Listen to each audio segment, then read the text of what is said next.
Сәлем балалар, жаратылыстану 2 сынып тақырыбы сенің сөмкеңнің салмағы қандай? 11 сабақ. Суреттерге қара. Айсұлу мен Қуаныштың партадағы отырысын салыстыр, қайсысы дұрыс отыр? Айсұлудың отырысы дұрыс. Дұрыс отыру денсаулыққа маңызды. Ол омыртқа жотасының дұрыс қалыптасуына, бұлшық еттердің тепе-теңдігіне, ішкі мүшелерінің дұрыс жұмыс істеуіне көмектеседі. Ал Қуаныштың отырысы денсаулыққа кері әсер етеді. Омыртқаның қисаюы болады. Негізгі ережелер: иықты артқа жіберіп кеудені ашық ұста, 2 аяқты да жерге қойып компьютер кітап оқығанда экранды көз деңгейінде ұстау, әр 30-40 минутта үзіліс жаса. Адамның денсаулығы үшін қаңқа мен бұлшық еттердің қызметі өте маңызды екен. Еңкейіп жүретін адамның тұлғасы сымбатты болмайды. Дене сымбаты дененің тұрған, отырған және жүрген кездегі үйреншікті қалпы. Зерттеу жүргізіп, бүкірейіп отыр, терең тыныс алып отыр, түзу отыр, терең тыныс ал, қандай айырмашылық байқадым? Бүкірейіп отырғанда іш қуысы мен кеуде қуысы қысылады.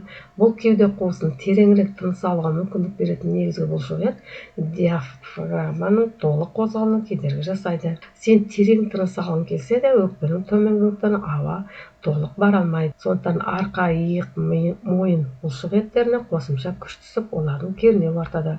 Ал түзу отырғанда арқаң тік және кеудең ашық болады. Бұл толық диафрагмаға толық төмен түсіп, жоғары көтерілуге мүмкіндік береді.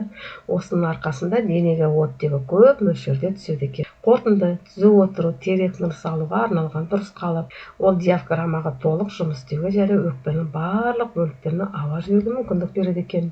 Диафрагма дегеніміз кеуде қуысы мен ішкі қуысы бөліп тұратын үлкен күмбез тәрізді бұлшық ет. Ол денедегі ең маңыздысы, себебі ол бүкіл тыныс алу жүйесін басқарады. 3. Дене сымбатының дұрыс екенін қалай білуге болады? Бастың артқы жағы, иық, бөкселер, бұлшық еттер, өкшесі. Өзіндік осылай қабырғаға сүйеніп тексеріп көруге болады. Балалар, сен білесің бе деген тақырыпта өздерің оқып аласыңдар. Сымбатты адамның иықтары бір деңгейде болады.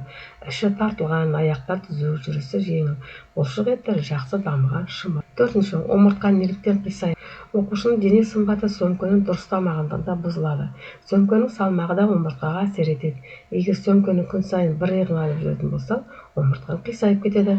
Сенің сөмкенің салмағы оқулық және оқу құралдарымен бірге 3 килограммнан аспау керек. Мына жердегі қарайтын болсақ, балалар, барлығы да дұрыс отырмаған сияқты. Мына жерде біріншісінде еңкейіп отыр, және экранға жақын отырған. Екінші суретте қыз бала артқа қарай отыру, сонда ғана аяғы жерге тиіп дұрыс отыра алады. Ал мына жерде орындықтың шетінде отыр. Үшіншісі еңкейіп, бірақ экраннан алыс отыр. Еңкейіп отырғандықтан бұл да дұрыс емес екен. Сөмкенің салмағы қандай болды деген тәжірибе жүргіз. Оқушының денсаулығы үшін сөмкенің салмағы маңызды. Тәжірибенің мақсаты бастаушының оқушылардың сөмкенің салмағы олардың дене салмағының белгілі пайызына аспау. Құралдар: сөмке, кітап, дәптер, таразы. Оқушының салмағы мысалы 25 кг болса, сөмкені таразыға қойып, оқулықтан дәптерлерді біртіндеп сал. Әрбір қосылған заттардан кейін сөмкенің салмағын жаз. Сөмкенің салмағы оқушының дене салмағының 10%-нан аспау керек. Мысалы 25 кг-ның 10-ы 2. Ендігі сөмкедегі барлық оқулықтар мен қажетті заттардың салмағын өлше. Оқушының сөмкесінің салмағы 3 кг-нан асса, бұл денсаулыққа зиян екен. Тәжірибенің нәтижесі, яғни сөмкенің салмағы оқушының салмағы 10%-нан аспау керек дедік. Егер сөмке ауыр болса, онда ауыр сөмке баланың иығына күш түсіреді. Ауыр сөмке бұлшық еттердің шаршауына әкеп соқтырады екен балалар. Сондықтан 3-ші тапсырмада өзің әр аптада болатын сабақ кестесіне қарай, оның салмағын өлшеп, нормаға сәйкес деп қорытынды жасап көрме. Дүйсенбі, сейсенбі, сәрсенбі, жұма күндерді қандай кітаптар не саласың, соның барлығын таразыға салып, өлшеп, осылай мектепке баруға болады балалар. Нәтижесі: сөмке мысалы 600 грамм, тәжірибе 500 грамм болса, жалпы салмағы 2 кг-ға дейін 2 кг. Сөмке, таразы, оқулықтар, мысалы сөмке 500 грамм болса, сөмкеге кесте бойынша оқулықтарды, пена, түрлі түсті қағаз, дәптерін салып өлшеу керек, сонда 2 кг болу керек. Мына жердегі барлығы. Қорытынды: қай күні сөмкенің салмағы нормасы сәйкес келеді, сөмкенің салмағы нормаға сәйкес келмейді. Сөмкем ауыр болды, 2 кг 500 грамм, сөмкем жеңіл болды деп, осылай балалар өздерін жазу керек. Дене бітімін дұрыс қалыптастыру үшін ұсыныстар әзірле. Арқаңды дұрыста, Отырғанда орындық арқаңды тіреп отыр.